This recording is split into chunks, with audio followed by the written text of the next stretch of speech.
नमस्ते प्रणाम। आप देख रहे हैं ये बलिया जिला के गोपाल नगर दियारांचल एरिया के ये तस्वीर है। देख लीजिए, यहाँ पे नेता दौरा पे दौरा कर रहे हैं, अधिकारी दौरा पे दौरा कर रहे हैं, सिर्फ दौरा कर रहे हैं और कुछ नहीं होने वाला है।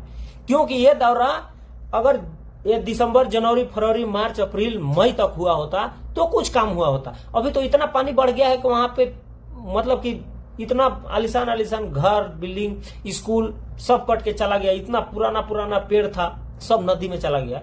तो आप बोरी में मिट्टी भर के डालेंगे तो वहां रुकेगा, कटान रुकेगा। और वहां पे यही हो रहा है।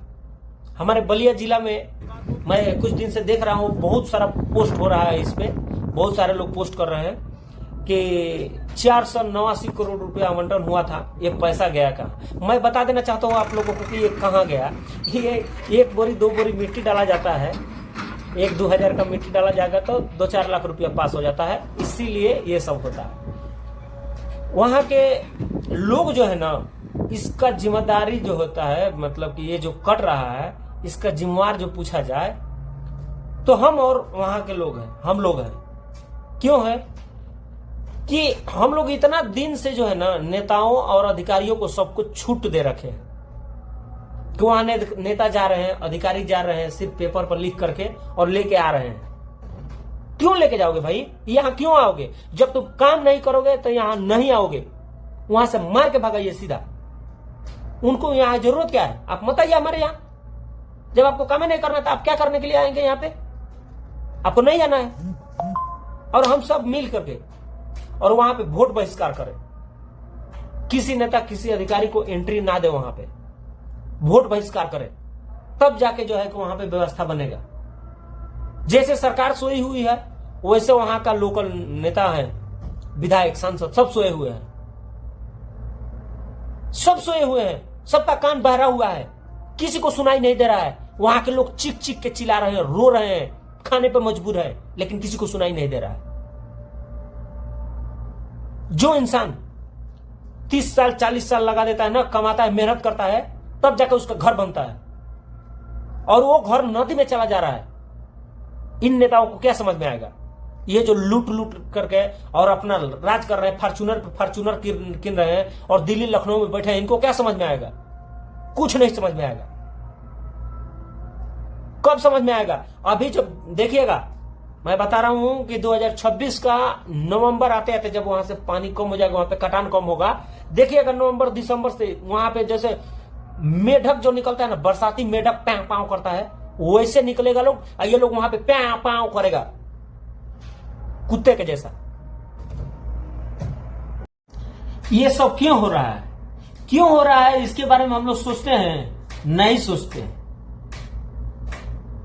नहीं सोचते हम लोग। हम जितने पब्लिक है ना दियारांचल एरिया के, इसके बारे में हम लोग कभी सोचते नहीं है। जब वोट आता है तो हम सब लोग बंट जाते हैं। अगर घर में 5 भाई है तो 5 जगह बंट जाते हैं। उससे नहीं हुआ तो गांव में 4-5 बिरादरी के लोग हैं, सब अपने अपने बिरादरी को वोट देते हैं। जब वोट दोगे जात देखकर, अपना बिरादरी देखकर, तो विकास कहां से कराओगे? विकास कहां से होगा? जब जाति के नाम पे वोट दोगे, जब अपना जात बिरादरी देख करके वोट दोगे, तो कहां से विकास होगा? आप बताओ। हम लोग अंचल जी को, जो जयप्रकाश अंचल जी हैं, उनको वोट क्यों दिए 2022 में? वो बोले थे कि हम आपके जात बिरादर हैं, यादव हैं। आज वही गोपाल नगर में पूरे यादव नदी में चले गए, उनका पूरा घर नदी में चला गया, उनका जमीन जायदाद सब चला गया। रहने के लिए घर नहीं है, छत नहीं है ऊपर, खाने के लिए अन्न नहीं है। कहां गया जाति बिरादरी?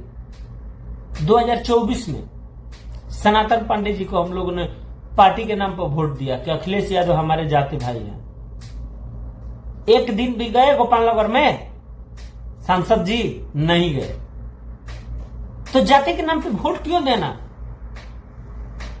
मैं ये नहीं कहता हूं कि बीजेपी को दीजिए या किसी अन्य पार्टी को, उसका बसपा को दीजिए या आम आदमी पार्टी को दीजिए या इसको सपा को मत दीजिए। मसला ये नहीं है। ये मसला है कि हम लोग वोट क्यों दे रहे हैं जब हमारे लिए कुछ काम नहीं हो रहा है। हम क्यों वोट देंगे, किस आधार पर देंगे, क्यों देंगे। हम जितने दियरांचल के लोग हैं सबको वोट बहिष्कार करना चाहिए कि हम किसी को ना वोट दें। जो अधिकारी जा रहा है उसको बोल दीजिए भाई हम वोट नहीं देंगे, आप जाइए, तो अब जाके कटान रुकेगा, तब काम होगा, अन्यथा ऐसे काम होने वाला नहीं है। आप देख लीजिए, आप दीजिए वोट, कभी नहीं होगा ये, कभी नहीं कटेगा। रोते मरते हमारी जिंदगी खत्म हो जाएगी। एक घर बनाने के लिए, जो घर नदी में कट जा रहा है उसको बनाने के लिए 30 साल 40 साल लगता है, आदमी मेहनत करता है, कमाता है, तब जाके घर बनता है। और जिस इंसान की 30 साल की 40 साल की मेहनत जब बर्बाद हो जा रही है, जो नदी में घर चला जा रहा है, उसको समझ में आ रहा होगा कि उसकी पूरी दुनिया ही लूट गई, जिंदगी लूट गया, पूरा जिंदगी कमाई किया, पूरा जिंदगी उसका लूट गया, बर्बाद हो गया, चला गया। लेकिन इन नेताओं को क्या समझ में आया? ये लुटेरा लोगों को कुछ समझ में आएगा जो लूटने के सिवा कुछ करते ही नहीं है। अगर काम करते तो काम होता, लेकिन इन लोगों को खाली लूटना है, आपको और हमको लूटना है खाली, और कुछ नहीं करेगा। तो जितने भी मेरे भाई हैं, हाथ जोड़ के निवेदन है कि हम जितने दियरांचल के लोग हैं सब लोग मिल करके वोट बहिष्कार करते हैं इसके लिए। और जो भी धरना हो रहा है वो अच्छा है, लेकिन वोट बहिष्कार करते हैं। सरकार को भी समझ में आएगा, विपक्ष को भी समझ में आएगा, अधिकारियों को भी समझ में आएगा। ठीक है, तो बस यही रिक्वेस्ट है मेरा आप लोगों से। जय श्री राम, जय माता दी, राधे राधे।